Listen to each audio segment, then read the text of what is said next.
বেসরকারি satellite channel my টিভির chairman ও ব্যবস্থাপনা পরিচালক নাসির উদ্দিন সাথীর জন্মবার্ষিকী উপলক্ষে দোয়া ও মিলাদ মাহফিলের আয়োজন করা হয়েছে। বিকেলে মাই টিভি ভবনে আয়োজিত দোয়া ও মিলাদ মাহফিলে বিশ্ব মুসলিম উম্মার শান্তি, মাই টিভির উত্তরোত্তর সমৃদ্ধি ও সফলতা কামনা করে বিশেষ মোনাজাত করা হয়। মোনাজাতে নাসির উদ্দিন সাথীর মা ওমেদা বেগম, বাবা আলতাফ হোসেন, বড় ভাই শাহাবুদ্দিন আহমেদ সবুজ সহ মাই টিভিতে কর্মরত যারা ইন্তিকাল করে কবরে শায়িত আছেন তাদের রুহের মাগফিরাত কামনা করা হয়।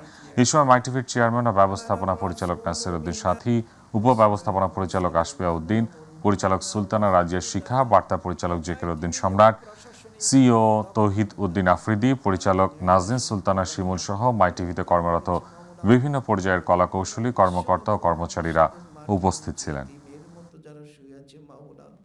আজকার অনুষ্ঠানের সব তাকানো শ্বশুর শাশুড়ি আত্মীয় এতিমের মতো কবর তুমি আজকার ওনাইবের কবর তুমি পৌঁছি আমাদের হৃদয়ের কাল কিয়ামতের ময়দানে সেই কঠিন বিপদের দিন রব্বুল আলামিন জামাতের সাথে আমার কবিরা সগীরা শিরক বিদআত জানিবের কাজ হচ্ছে ক্ষমা করে দাও।